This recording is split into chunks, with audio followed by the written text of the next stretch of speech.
Assalamu alaikum everyone. We are talking about motivation, professionalism and job preparation.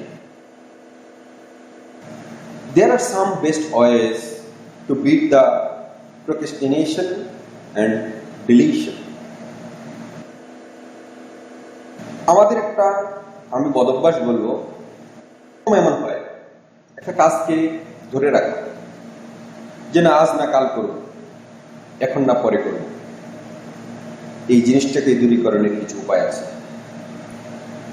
To be a best professional, we have to beat procrastination.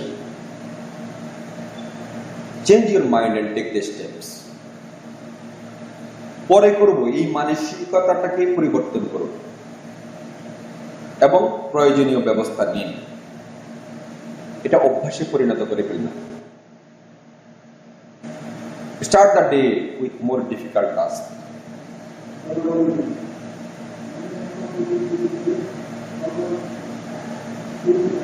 কঠিন কাজ অনেক সময় পরে করব এই চিন্তা থাকে, আগে সহজটা করতে চায় না। আপনার হ্যাবিটকে চেঞ্জ করুন, কঠিন কাজটা আগে করার চেষ্টা করুন। এতে করে পরবর্তীতে আপনার দিন শেষে এনার্জি আপনার ডাউন হবে, সহজ কাজ আপনি করতে পারবেন। কিন্তু এনার্জি ডাউন হয়ে যাওয়ার পরে যদি আপনি শক্ত কাজ বা কঠিন কাজটা ধরেন, তখন আপনার ব্রেনে ভালোভাবে কাজ করবে না। সো দিনের শুরুতেই কঠিন কাজগুলো করে ফেলেন, then you will feel relax and get time to review also. Try to change your environment.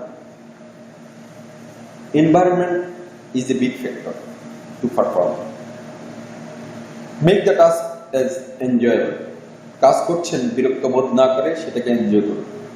মনে করেন it's my duty, it's my task, and for this purpose I am here. এবং অন্যের সফলতা দেখে ইন্সপায়ার হন, দেখবেন আপনার কাজ সহজ হয়ে যাবে। Don't wait for next day. আজকে না ভালো লাগছে না, কালকে করব। কালকে দেখবেন যে আপনি আরো অসুস্থ হয়ে পড়ছেন, তখন কাজটা আরো ডিলে হয়ে যাবে। সুতরাং take action as soon as possible. আপনার মনে হবে tomorrow is the perfect time, but don't wait for tomorrow. Do it today and start it today. Delegate the task to associates. আমরা অনেকেই আছে বা আমি অনেককেই দেখেছি সহকর্মীদেরকে কিছু শেখাতে চায় না, দেখাতে চায় না, সবকিছু নিজের হাতে নিজের গ্রিপে রাখতে চায়। তাহলে আপনার কাজ ডিলে হবে। এটাকে কখনো ফাস্ট করতে পারবেন না until and unless you have to delegate the task to your associates. Mind you, give thanks to associates for best work. সহকর্মী আপনার অধীনস্থ কেউ একটা ভালো কাজ করেছে, তাকে থ্যাঙ্কস জানান। প্রয়োজনে তার ক্রেডিটটা টপ ম্যানেজমেন্টে ফরওয়ার্ড করার চেষ্টা করবেন। যখন আপনি ভালো কাজের জন্য থ্যাঙ্কস জানাবেন, তখন সে আরেকটি ভালো কাজ আপনাকে উপহার দেওয়ার চেষ্টা করবে। এতে করে আপনার টোটাল আউটপুট এবং টোটাল টাস্কের যে ডিলেশন সেটা দূর হবে এবং কাজের স্পিড বাড়বে।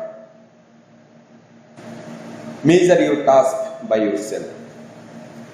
নিজের কাজের মূল্যায়ন নিজেই করার চেষ্টা করবেন। নিজে নিজেই নিজের কাজের একটা ইভ্যালুয়েশন করবেন যে আমার কতটুকু করার দরকার ছিল, অতটুকু করতে পেরেছি কিনা, অথবা যতটুকু করেছি অতটুকু পারফেক্টলি হয়েছে কিনা, সেটা মেজার করবেন এবং এতে করে আপনার পারফরমেন্স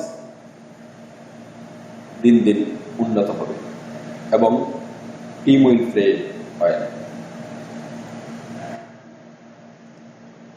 যদি কোনো প্রশ্ন থাকে, comments box is here, and for getting next update please subscribe my channel. all. Thanks to all my followers and friends.